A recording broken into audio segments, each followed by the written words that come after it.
Shamrock Shuffle started on North Avenue. We had a great first year. I think it was about 1,200 people probably came out. We had our biggest year ever this past year. There's a variety of reasons people were not very excited about the RNC coming. Who is really that's coming to this convention? Is this like a party zone for them? Are they really staying up till 4 a.m.? Silk is gonna make a run for it. Silk's gonna be hit up. We have our second couple ever on the show. We've got Kristin Brey and Michael Sampson. Woo. Kristin Brey is the founder of As Goes Wisconsin, moving Wisconsin forward one joke at a time. Does a very good job on her Instagram and TikTok account and all the socials. Big fan of your work over there. She's also the host of Spanning the State on WTMJ. Good Karma Brands from 1 o'clock to 3 o'clock. Is it every weekday? Every weekday, Monday through Friday. That's a lot. I have a lot of respect for you guys who do a show for a 2 daily hours radio show? every weekday. Yes. I have enough trouble doing one of these a week, so the fact that you're doing that every day is very impressive. Also, a former actress had a key role in the 2006 production Believe in Me, which won a Cowboy Award at the Jackson Hole Film Festival. Congratulations on that. Wait, what? You didn't know this about your What wife? award? I didn't even know that. A what? According to Wikipedia, Believe in Me won a Cowboy Award at the Jackson Hole Film Festival. Well, Good for yeehaw. us. Woohoo. Good for us. You got I shit didn't for win that? that. Nothing? No, I did make the winning shot in that movie, though. And you didn't even get to go to the Jackson Hole Film Festival, Ugh. which is probably a lot more bougie now than it was in 2006, but still counts. And we got Michael Sampson, the founder of Swarmm Events. He was a mayoral candidate. He was an elite athlete at UW Whitewater, class of 2006. For those not familiar with the Swarmm Events umbrella, they host the events the Locust Street Beer Run coming up in June, Storm the Bastille 5K, which a lot of you know of, in July, and Oktoberfest sometime in the fall, and the Shamrock Shuffle, which was popular. Got a shout out on the Bartender's Uncut episode, and he's just brought a lot of joy and memories to the city. That was a fun segment to watch. Appreciate you tuning in. Anytime, and everyone tuning in. Anytime people right are now. going home with $1,000 in their pockets in a day, I'm happy for them. So it's good to see. So some people were calling cap on that, but I believe it easily. Oh, it's... I believe it. I haven't been on it in, I think, about 8 years, but I have some good memories from that event. Good. It's most bars' biggest sales day of the year. Love to hear it. Michael Sampson doing great work for the city of Milwaukee. All right, let's dive in. How did you two meet? You firing this off? I'll fire it off. We met on Hinge, as most modern couples do now. I would say that's pretty classy of the apps. Of the apps instead of Tinder or Grindr or any of those or things. Joe Cats or Joe Cats. And so, but the caveat to that is the fact that I signed up for Hinge before I had actually moved to Milwaukee. So I was still at my parents' house in Wisconsin Rapids, central Wisconsin. I knew that I was going to permanently move back to Wisconsin. This was in 2020. You got the premium I feature? got the premium. Well, no, did I have the premium feature? I think can't you remember have that. to jump zip I codes. sent her a rose, so I was... At the time, premium. you didn't. That was why I signed up for Hinge. Oh, really? So instead of Bumble or Tinder or any ones that were specifically looking at your location as that was your 90-mile radius, I signed up for Hinge because I was like, all right, if I'm going to move to Milwaukee, let me check out the guys. Let me see what I'm working with. And I also kind of chose Milwaukee because if I couldn't meet any guys in Milwaukee, at least I would be in that radius to Chicago. So I signed up, and then I woke up one morning, and I had a rose. I think it was about a 2:30 a.m. rose. Maybe I was at Joe Cats that night. I don't know. Oh, you popped a rose emoji into the Hinge. So the conversation started, and I was like, oh, can I take you out? And she's like, well, I don't live in Milwaukee. I'm like, great. Tall, political girl that likes politics. I am getting catfished. This is not a real person. I'm never going to meet this person. I should probably give up. But you didn't give up. No, I didn't. And that's what I was very impressed by, because he was continuing. We kept the conversation going, but it was not in a creepy way, and he was very helpful, but not in a creepy way. He would start asking me, well, where in Milwaukee do you think you want to move to? And he had lived in Los Angeles, so he's like, what are some of the neighborhoods that you like? And he was just incredibly helpful without any promise of anything. And so I was like, there's something about this guy. And so we kept talking for about a month, just texting and then finally FaceTiming one night when he was in Mexico and I was in Milwaukee. And then the following weekend, I came down and our first date was a first date weekend. He's like, you can stay in my guest room. I didn't stay in my guest room. I tried to make a bed for her, and I said like it was like a queen size bed. I had like full size sheets. I thought I was going to prepare it for her. I'm like, well, you have a bed to sleep in, but there's no sheets. I messed up on that. So we had a great first weekend, and then 2 weeks later, I actually finally moved, and I said something along the lines of, I really want to take it slow because, you know, I'm moving to a new city, and I need to make my own life and my own stamp in Milwaukee. I can't just like glom onto your friends. And the next year we were engaged, and then the year after that we were married, and now we have a baby. So took it real slow. Congrats on all that. Thanks. Was there any words with the rose message that you woke up to, or were you just firing off roses at Joe Katz, hoping one would catch? You had to pay extra for that. I think it was like maybe like $10 for like 10 roses or something. So yeah, I mean it worked. Did you really? Yeah. On Hinge? It's worth the extra premium. Oh, I didn't know that. This is pretty embarrassing, but I was on Tinder Premium back in the day, and I met Bree. Well, I met Bree while I was hosting a student office visit day, and she was on that. I did not hit on her then, but we matched on Tinder like a couple months later, and then she was 21. I thought that was okay. It's a good cutoff. Yeah, the good cut. Yeah, you don't want it below that. You have a drink with them. Technically, you're serving a minor. You know, just been there. Not that was the joke that I had with him. Was I'm the only woman Michael's ever dated that's in her 30s. Congrats. Thanks. That's yeah. Probably true. Yeah. I guess Bree will be this fall too. There Shout you out go. to Bree. Hey, Turn out to Bree. congratulations. But anyway, so we match on Tinder like a month later, and I shoot her a, hey, you look familiar, to kind of try and diffuse the awkwardness. We should grab a drink. But anyway, flash forward like 2 years, and we're dating, and I don't check my Apple statements in detail very much. And apparently, I'm still paying for Tinder Premium 2 years after the fact. So what does that cost you? What's your monthly? it was like 10 a month, so an extra 250 to Tinder, but still great ROI on Tinder Premium. Yeah. So I think you owe them, so it's fine. shout out to Tinder Premium. Let's talk about your life quick. So other than winning the coveted Cowboy Award at the Jackson Hole Film Festival that you just found out about, you were in LA, then you came back here and started Asgo's Wisconsin and spanning the state. Do you want to talk a little bit about your backstory, how you got back to Wisconsin and got into politics? Yeah. So from Madison, shout out Madison. Where'd you go to high school again? Madison West. So we have we have a lot of overlap. I think you were a couple years younger than me, but Yep. I had a lot of Edgewood friends as well.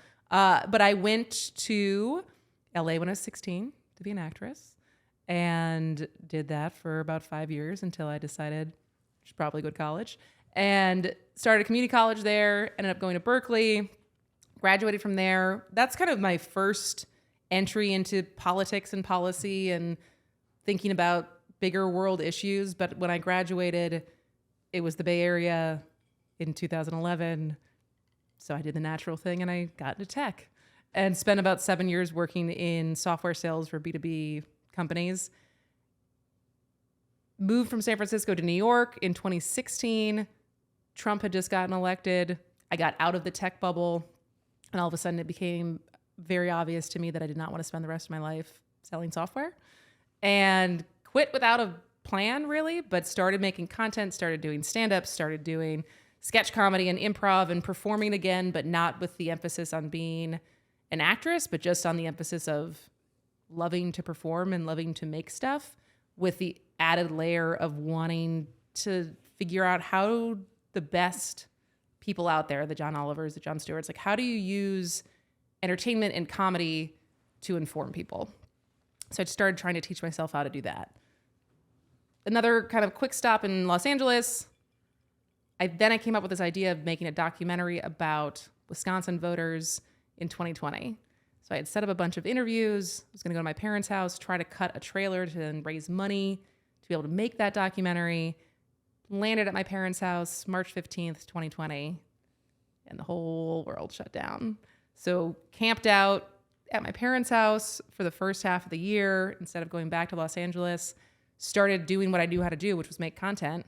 But instead of bigger national issues, I started making it on Wisconsin politics, Wisconsin voting, making fun of it, trying to inform people with it.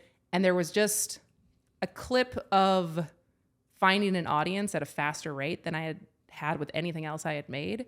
And so realizing there's something here. There's something for me to come back to and not go back to Los Angeles. Like there's something that is ripe for picking in Wisconsin. I don't know what it is. And so I decided to come back. I didn't have a job. I didn't know how I was going to make money, but I just knew something was here.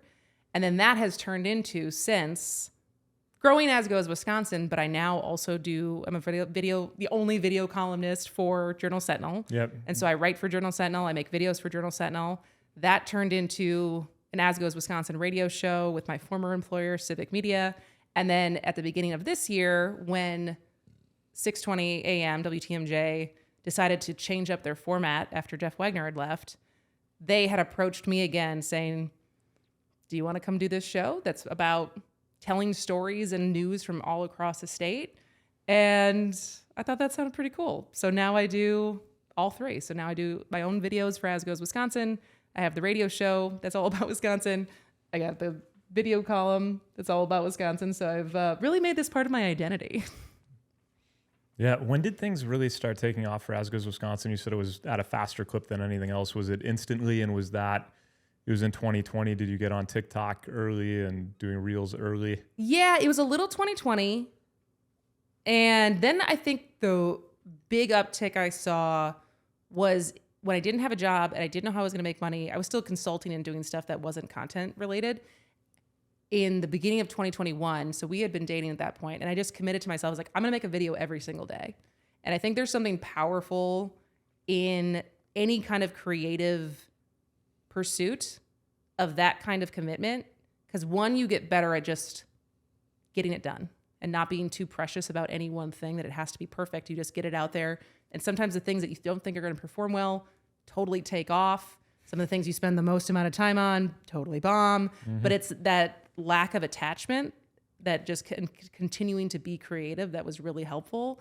And I think the more you put out there, the higher your chances are someone's going to see it. And for me, I mean, I think a lot of content creators, it leads to brand deals and it leads to being able to monetize the audience that you've made. I have a decent enough audience, but what happened for me is it's led to jobs. It's led to actual employment of people who typically are the gatekeepers of getting to be on that platform, saying like, hey, we think you're talented enough. Can you come do the thing that you do, but do it for us? So it's worked out pretty well. Mm-hmm. Yeah, you do a great job. Sampson, let's go over to you. For those not watching this and listening to it on podcast form, you just have a great Admiral's hood. Is it a hoodie pullover? Game 3 tonight. Old school ads pullover on the road tonight, right? Mm-hmm. It'll be tomorrow. Hopefully they win that one. We had Zach LaRue and Kevin Wall on the other week. And yes, great guys pulling for the ads hard. It's good to see them doing well. So shout out to the ads. But anyway, how did you go from elite track star at Whitewater to Swarmm Events and the Shamrock Shuffle? How did that all originate right there? I was a political science major at Whitewater, Harvard of the Midwest. Great school. You know, we've hired a bunch of people from Whitewater. They do have a legitimately good business school, and I'm guessing good in other areas as well. Yeah, it was a great education. Harvard of the Midwest. Had fun there. Apparently keg sales are down since I left, but everything else is going well. Played rugby there my last semester, still trying to decide my life. And I was like, I think we started watching Entourage as like a rugby team. And I was like, Ari Gold is a pretty cool guy and a cool character. Like, maybe I should go to LA and become a talent agent. Become Ari Gold. Or maybe I should go to law school. I don't know. So I was like, I really like movies. Let's go to LA. I know one person out there. So a guy I went to high school with, moved in with him out there, like a studio apartment, shared a studio apartment with him for a bit, and started working at a law firm because that was my background. And I was like, I started applying at all the major agencies, and William Morris Endeavor, it was just Endeavor at the time, gave me an interview and hired me. So. And that's for context, like it's a big agency. That was not just a boutique. That was like the agent, because we overlapped there. And I was with Abrams Agency, which was, I would say, like a B-rate agency. And Endeavor was definitely the aspirational place to be. So it was a big deal for people who do lack context for the hierarchy of agencies. So like the mailroom was like me from Whitewater, girl from Yale, girl from USC, guy from Harvard, and Whitewater. And guy from Harvard of the Midwest. Harvard of the Midwest. So I was in the mailroom there, worked my way up to a reality TV desk, which I probably should have stayed at because reality TV really blew up after that. I think Shark Tank was just being pitched at that time. Jersey Shore was just kicking off. So it was kind of in the heyday. Is this in the mid 2000s? Yeah, this would have been probably 2007, 2008, right around that time. I applied to be, I was like, I don't know if this is for me. I don't like wearing suits every day. I applied to be Dana White's assistant for the UFC. Really?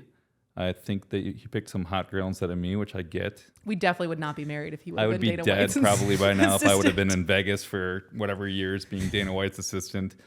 But I got into production, so I was on Sports Science, and Jesse James was a dead man for one of our clients. I was producing shows, and then 2008 happened, and I'm like, I am severely in debt. I have all my Whitewater loans. I have credit card debts. I should probably move back home. You weren't making much at the talent agency out in LA. I think the take home at the talent agency was like $550 a week. So that's about a $27,000-ish run rate. Yeah, that's 27, 28. Yeah, you're not paying off bills, not living in Los Angeles Not Los like Angeles, that. no. And not when you're going out every night trying to make connections as well. So I ended up moving back to Wisconsin, and while I was doing out there, I had my little side hustle was Hollywood clubs, and I was a promoter at a Hollywood club. So when I moved back here, I was like, oh, I got all these Whitewater kids that want to come to Milwaukee and drink. So I started promoting at Apartment 720 and Kennedy's and Bootleggers and all the classic Milwaukee spots. And since then, Were you out there with Johnny Bowles? What year was this? ooh, John Bowles. I never worked with John Bowles. I moved back here. That's unfortunate. Got to give a shout out to the hashtag Modus Life on here. Throw it back, but anyway, you could. Scott Sloan will keep enjoy going. that. Scott Sloan will enjoy that. Shout out to DJ Clorox. out DJ there. Clorox. He's still going strong. DJ isn't he? Clorox was DJing. That's how I met him, DJing at Kennedy's back in the day. Wasn't he recently at Joe Cats too? I follow him on Facebook, Nashville Yeah. North. I think he's still Still bouncing getting around after doing it. his thing. good for him. Yeah. Sorry to interrupt the story. No, that's you're I good. just good. got pretty I like excited. this I love throwback the Milwaukee heyday of talk. the- She probably has no idea who that is. We don't need to go down that she rabbit knows hole. Sloan. but- I mean, I know No, Sloan. Johnny B. from Oh, that. John I don't know Bowles, Johnny yeah. B. Oh man, I think he's probably running Arizona by now. He was on the cover of Forbes once, right? And he's been on the cover of Forbes a lot. It pops up in my Facebook feed in about a 3-month interval. So he gets a lot of cover stories on Forbes. I think there was once an interview that said he owned like 10 places in Milwaukee, bars and restaurants or Oh something. yeah, Scottsdale Health covered that. I think it was 7 or 8, but it was up there. It was up there. He was getting stopped on the street too much. He had to leave the city. So shout out to Johnny B. But we can, I paved the way for him. I started, That's and then good to know. I'm he came in honored to behind have me, you on now. Pushing the 3 Alice vodka, whatever was hot back in 2009. So All right, we can continue on. Tell the rest Where of do your we even story. go from there? I Where was do we saying, even go? I don't We even know. haven't I'm- even I'm we so haven't far even off. How gotten did you start the shuffle? we have not even gotten man. to Swarmm Events. So yeah, I think the shuffle was the kickoff of Swarmm Events. So What year did the shuffle originate? Because 2010. we do have, I think, a slightly younger audience that participates in the shuffle still, even though people like me are retired from it. But Yeah. Well, you shouldn't be retired. You should still come out every year and support. How dare you?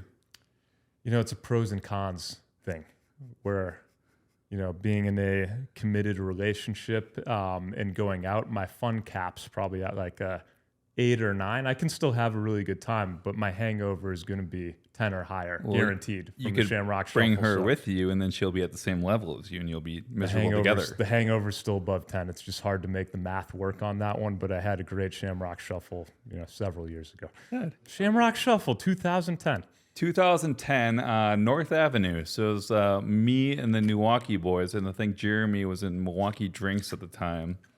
And Kicked Ian? off. Ian, Jeremy, Jason, and me. Shamrock Shuffle 2010, North Avenue. I think it was a Shamrock Stumble or at that time. Much worse name. We had to get away from that. I So think Ian loved the stumbles. I was Ian's roommate for like 6 years. Really? Yeah, I didn't know that. And, until he got engaged. So kind of recently. The place with the I attic think it's a whole room? other podcast episode to learn what it was like to live with Ian It was Aston. probably right after that. We lived in the 3rd Ward in Gaslight lofts or Gaslight, and then realized our rent was like more than any of us were making at the time from Milwaukee and GoGetIt.com. So we had to get out of there and then moved over by Brady Street for like the next 6 years. All right. Yeah. If you need any dirt on Ian Abston, anyone listening, I'm your guy. Oh, I got plenty of that already. But yeah, Shamrock Shuffle started at North Avenue. We had a great first year. I think it was about 1,200 people probably came out back then with the old BBC days and Bertucci's and Dogs Bullocks and Rascals, like all these places that don't exist anymore.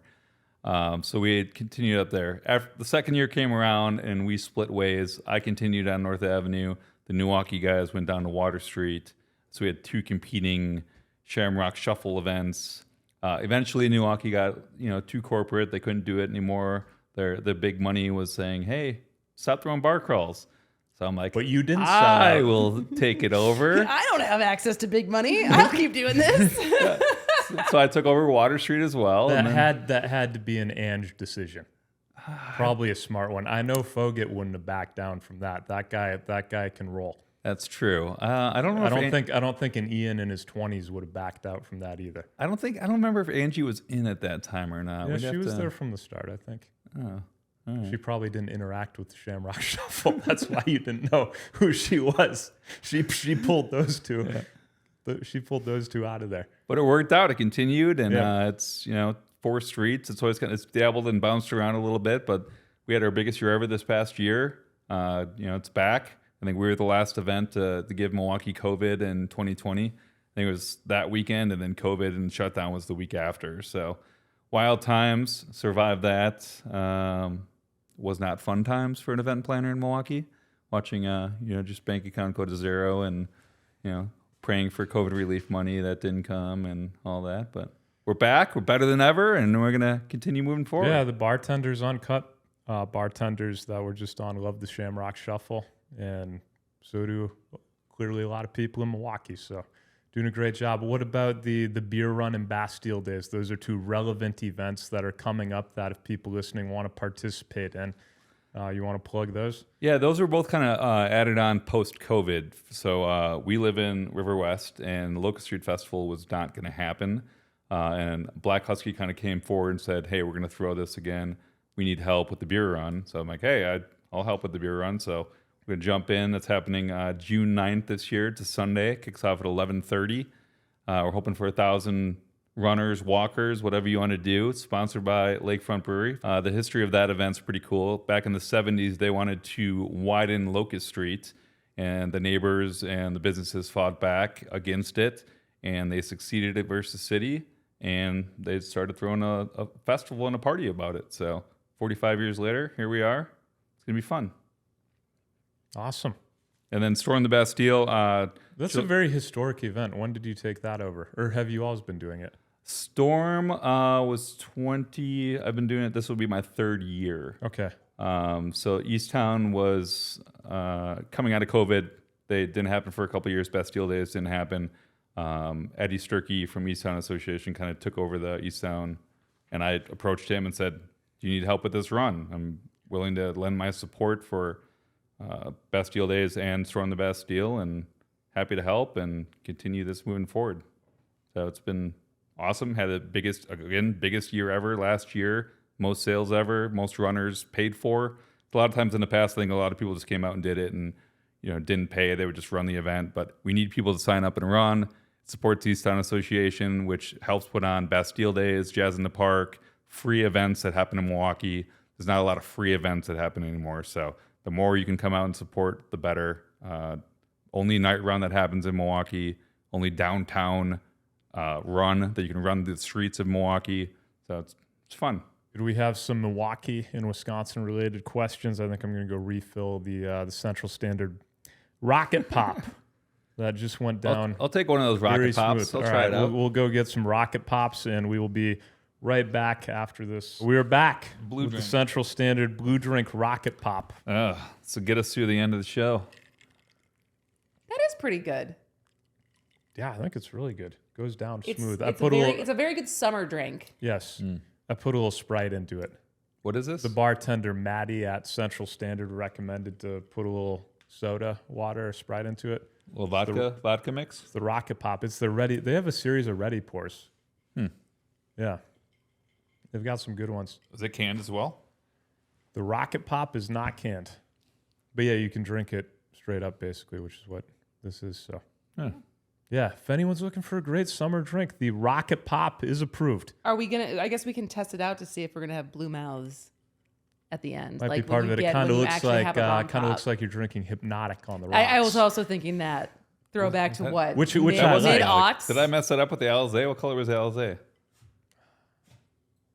What is Hypnotic's Alizé? definitely blue. I don't know what the Alizé. I mean, Alizé makes me think it would also be blue because of Zur, but maybe that's the This was a Facebook thing recently. I think we were talking about like the Incredible Hulk drink that you Wouldn't mixed. that be green? You mixed a couple of these things to make that, and it was Just Hulk smash everywhere. it was gross. Yeah.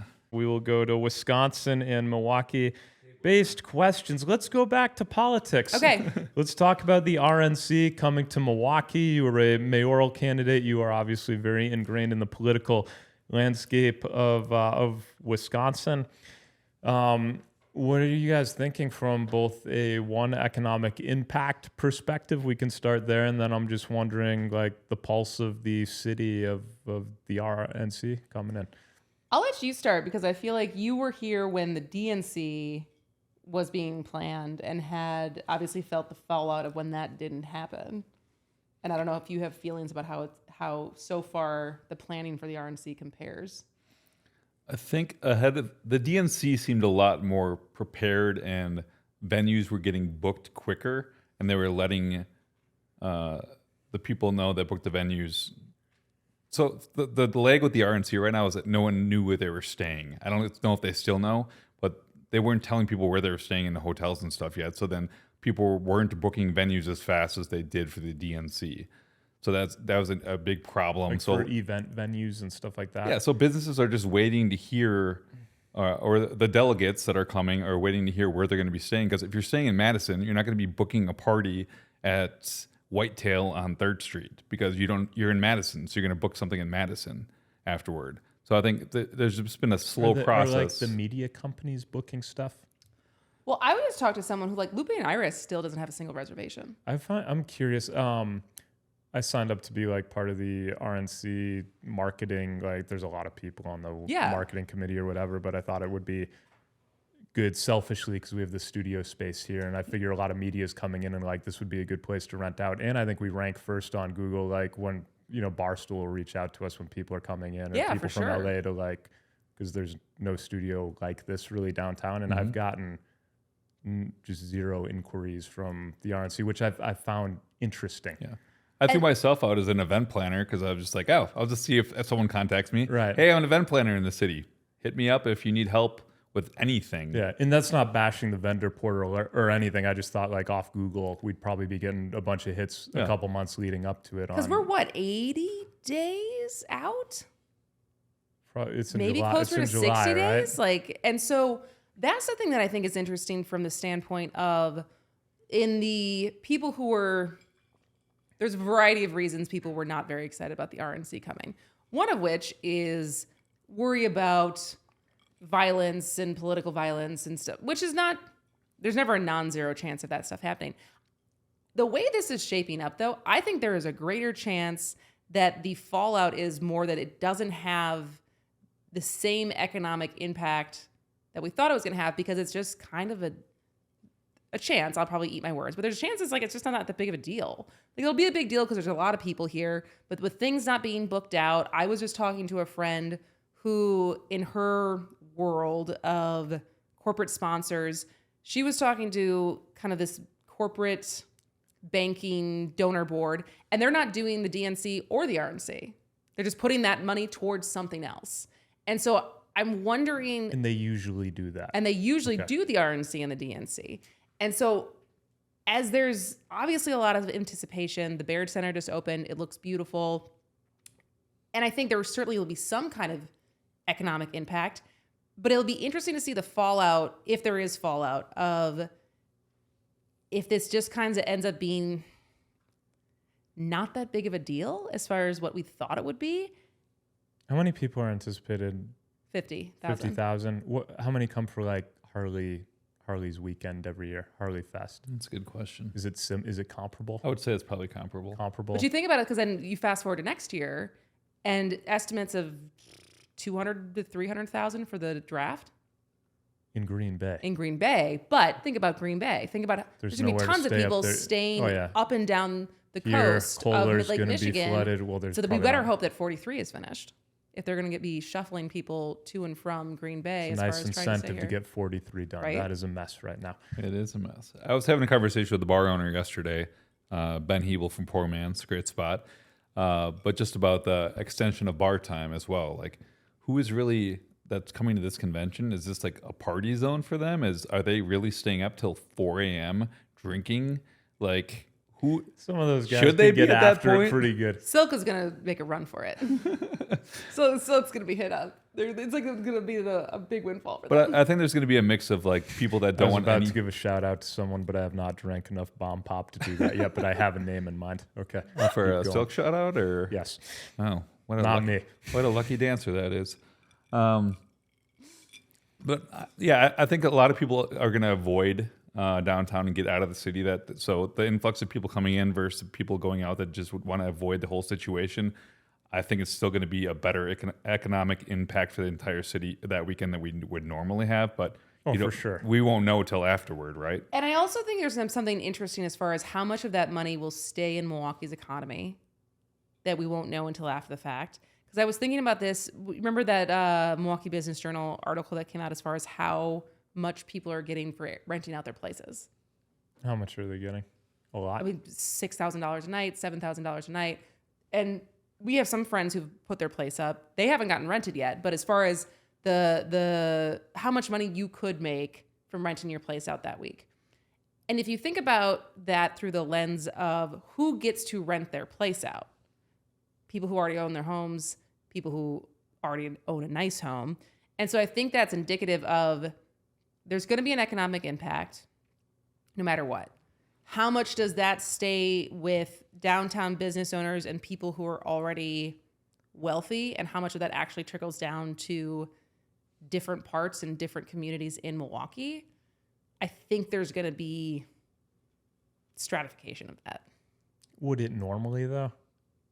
Because I feel like people like. Well, I think that's people's pushback on why when you say, oh, there's a huge economic impact. And don't get me wrong, I was never anti-RNC coming here. That's not what I'm trying to say. I think the more nuanced argument of who makes money off of this is to say it's good for the whole city. I think there's an argument to be made that it isn't good for the whole city because there's a whole bunch of people who will never have that money impact them potentially. But maybe they will because now we have a sales tax. You have that. You could probably say the same thing about like the Bucks going on a long playoff run, which I know has a massive impact on the Yes. bars downtown. They talked about that on Bartenders Uncut too. When it wasn't the Shamrock Shuffle for the highest paying nights, it was like the Bucks finals basically, and the Deer District flooded. But I'm guessing a lot of that money doesn't get outside of the business owners or rich people renting their houses out for something like that, or a Harley Fest or a Summer Fest coming in. The people who are coming in are renting always nice gonna stay spots in and certain staying pockets. in a do downtown centric Which is why it's a big area, deal I that we would do have say. a sales tax. And I know people But were some do really, trickle in. not to totally derail this from being a fun interview to talk about politics, but No, that's welcome to my fine. We life. can cover a wide range of topics. I know like Crowley came on the show. He's a great when was interview. He's awesome. He's Just very a great. fun. He seems like a great person. I don't Yeah. know him that well, but I Quit really being enjoyed a him. buzzkill. I'm not being a buzzkill. I just think it's interesting as far trying as to enjoy my one of the blue things drink as here. far as people being upset about the sales tax for being implemented for people who live in Milwaukee. But the truth is how much money we're going to see for the city by taxing people who don't live in the city but are spending money here, which was always, think about all of the people who commute into Milwaukee to watch a Bucks game, to watch a Brewers game, to go to a show. And now there is to go to the RNC. And now there is ability to capitalize off of that money being spent that will get circulated for everyone, and for whether it's public services or transit or whatever in the city. I think what So we that's didn't good get, news. That's good for news. the city Yeah. for sure. and I think the long effects of the RNC afterward as well. Like, I think it was cool for the DNC, even though it didn't happen here. We were still getting the shots of the city, the beautiful, panoramic drone shots that will help the future of our city with tourism and people coming to town afterward. Like, oh, Milwaukee's a real place. Like, we have friends that live in Texas. They're like, where's Milwaukee? Couldn't even point to it on a map. And you get, since there's, you could say, high-powered people coming in from all over the country who may have never experienced Milwaukee. They're getting to experience it during a summer. And I'm sure you all have had friends come in town during a summer that aren't from here, and they're like, holy shit, this place is awesome. Yeah, or this totally. What? There's water here, and there's You're like, this is so cool. the third word. There's nice restaurants and bars and hotels, and it's 78 and sunny with a breeze. Like, this is perfect weather. Like, this so hopefully we get a good weather week, because there should be some lingering effects off of the press and the footage that you see from there, and just a lot of high-powered people and media being here in a good time of the year and getting to experience the city. And the Top Chef. Yeah. I feel like we can't discount the fact that like Top Chef is making our city look awesome. So I don't know what the actual ratings are for that show. I know everyone in Wisconsin right now is a big deal to see what gets on and how the show is being presented.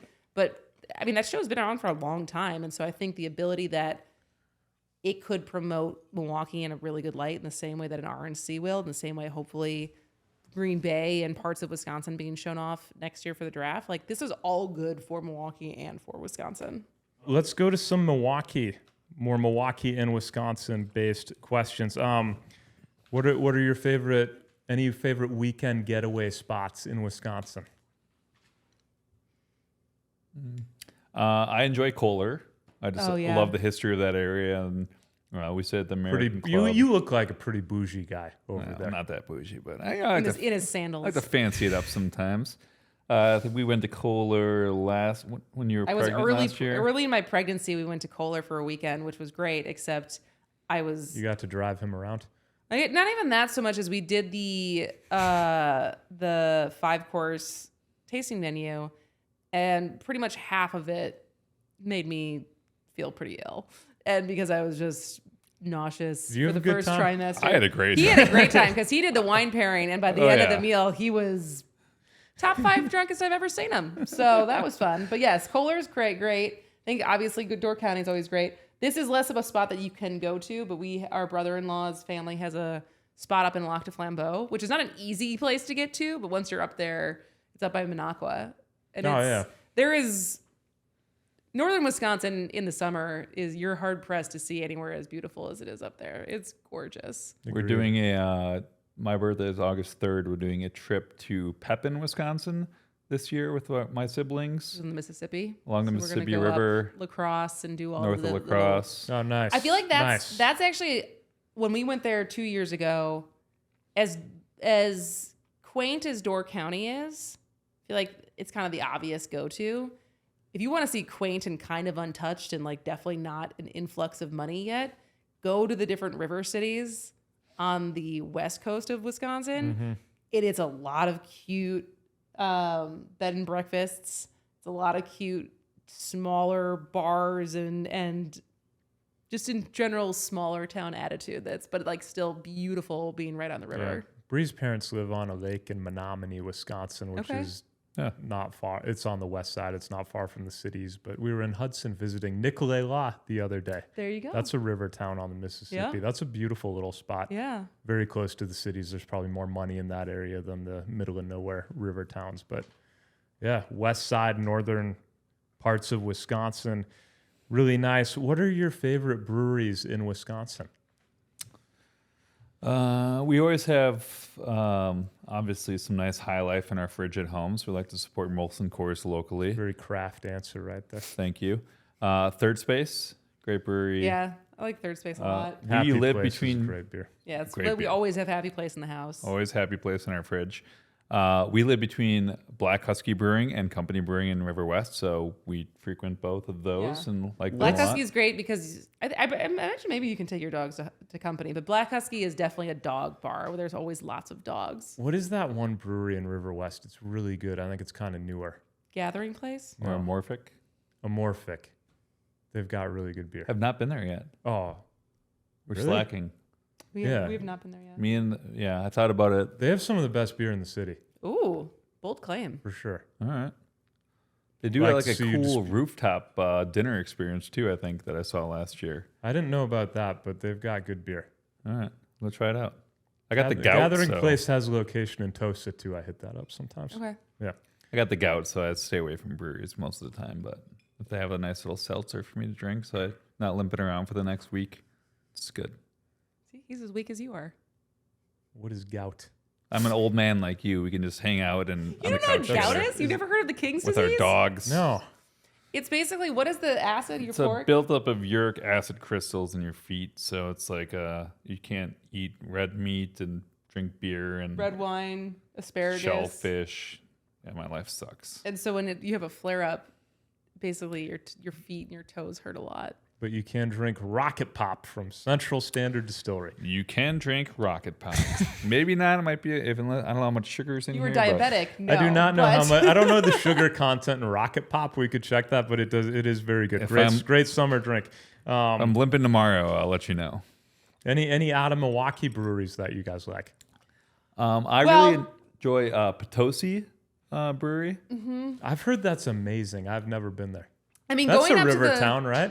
Is yes, it it's Potosi? also a river town. We got to go a couple years ago. We went to the Leinenkugels up in Chippewa Falls, and like that was love the Liney Lodge. yeah, the Leinenkugel Lodge That's is pretty. drivable It's from pretty. Menominee. It's not as again, it's not as craft now that it's owned by Molson Coors, but it's cool to see the history and everything that they have up there. I really appreciate. Shout out to Stevens Point Brewery, mostly because there's lore in my family that my great uncle potentially maybe was one of the original brewmasters. Really? We have no way of proving that, but my mom just like, I haven't seen any dividends from this.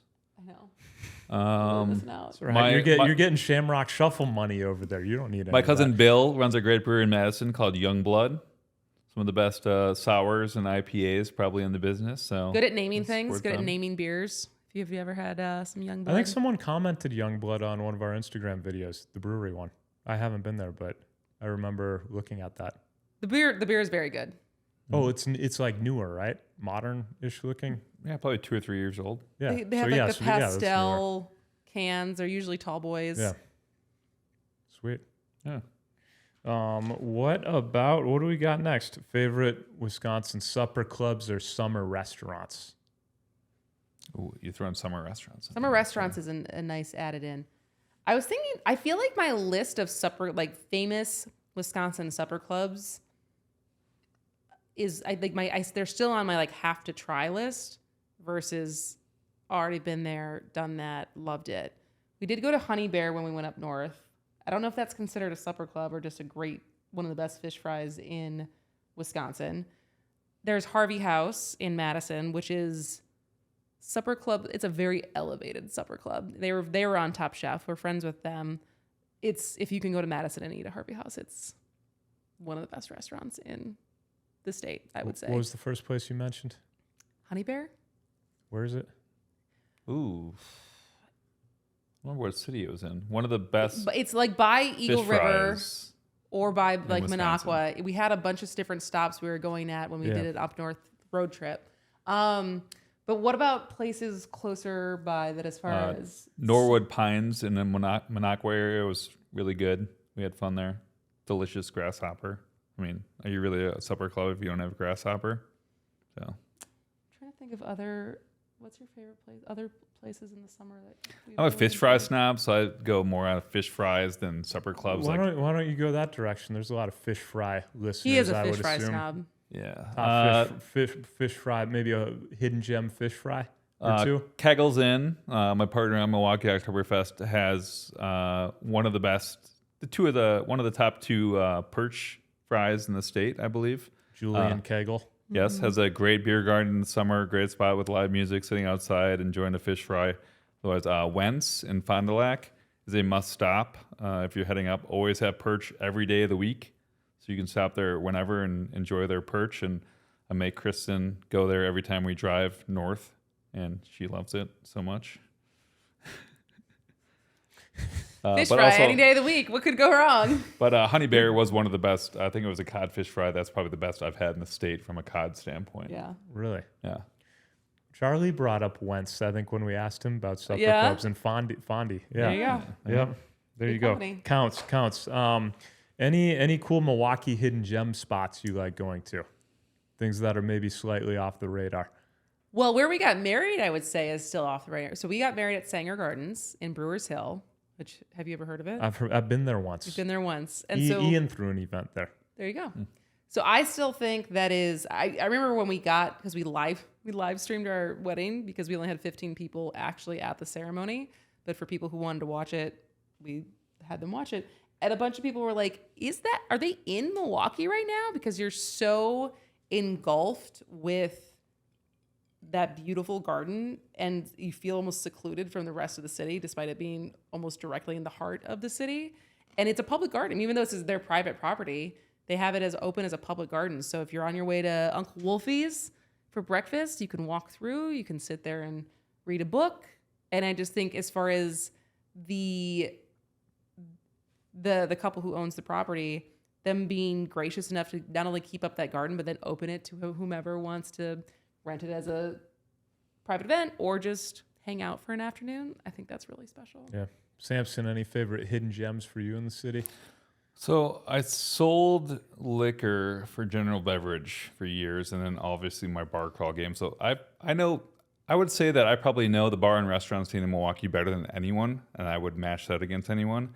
So you tell me a niche that you want to go for. So if you say a Chinese restaurant, give me a dive bar. Dive bar. I mean, first thing that pops to mind is obviously Arts Saloon, close to here. Great guy behind the bar. He'll tell you some stories. Always has jokes. Starts. That is a good one. It's right on 2nd Street. Yeah. Here. George's Pub is no longer a thing, but that would have been my second choice for this area for a dive bar standpoint. But yeah, I know the city very well, so you just tell me, hey, Sampson, I want to eat a good taco tonight. Where should I go? Where should we go? What's your go-to taco place? Go-to taco. So I don't even remember what was the name of the one on the Guy who south knows side. it really well. Yeah, guys, like, oh, ask me anything, and now I can't There's think a of the lot of good question. ones That's on the the example that I south just side. gave you. Yeah, the best taco in Milwaukee. That is tough. I mean, the best fish fry in Milwaukee was Victor's. If you want to go back to the fish fry game, but Victor's. yes, You'd eat food served there. it's the best. It was the best fish fry. This is in actually the Are state. you going to tell that story of what happened in Victor's kitchen? Victor's Kitchen. They fight. There's brothers that run the bar, sisters around the kitchen. Then they got in a little scold. So the kitchen's been closed. Hopefully it's going to reopen because that was the best fish fry in Milwaukee. I thought they're selling the whole building. They're trying. I don't know. It's for sale, I think. But you missed out. That was the best. Another good gem is Falcon Bowl. What is it? Falcon Bowl in River West. I've never been there. Bowling alley? Bowling alley. It's like the old school Polish bowling alley where it's a bar and there's a couple lanes in there. And it had, until it changed ownership, where it was one of the few bars that was apparently grandfathered in to be able to go in, even though it was a bar, and just buy a 6-pack after 9 p.m. But turns out when they changed ownership, that was a total fabrication, and they were just sort of doing it undercover, and no one ever fined them for it. Grandfathered. It was actually not grandfathered in. They just never stopped doing it, which are two different things. But River West has some of the best dives in the city still. I mean, the Gig, G. Willikers, Uptown, or like there's so many good bars. What in about River a West. bar on the Shamrock Shuffle that you like that maybe not a lot of people are familiar with? When you had favorite bar on the pre-list for this, I was trying to think what my favorite bar in the city is. If I'm just going to go in somewhere that has food and drink, I'm probably picking Pete's Pub on Brady Street. That's a good spot. They have really good food. The staff's always great. I know what I'm going to get there. The kitchen's good. Beverages are good. Otherwise, close by, Shakers. I mean, that was our first date spot. Took her to La Miranda for dinner, followed by Shakers. Followed by a ghost So tour. you could smell Our first like kiss was smoke on and the go ghost tour at Oh, yeah. Shakers. So we could smell like cigar the rest of the night together. It was great. Magical. Kissed her in the basement. Some say. Or was it a ghost? I don't know. You like that one? That's romantic. That basically sums up my list of questions. Right. I have nothing else. We can end it on that note of your first kiss may or may not be from a ghost at Shakers. It's true. And here we are. Great episode. Here we are, Great the episode, baby. guys. Is the ghost the father of the baby too? I don't know. And it all started with a rose emoji on Hinge Premium. Exactly. $10 well spent.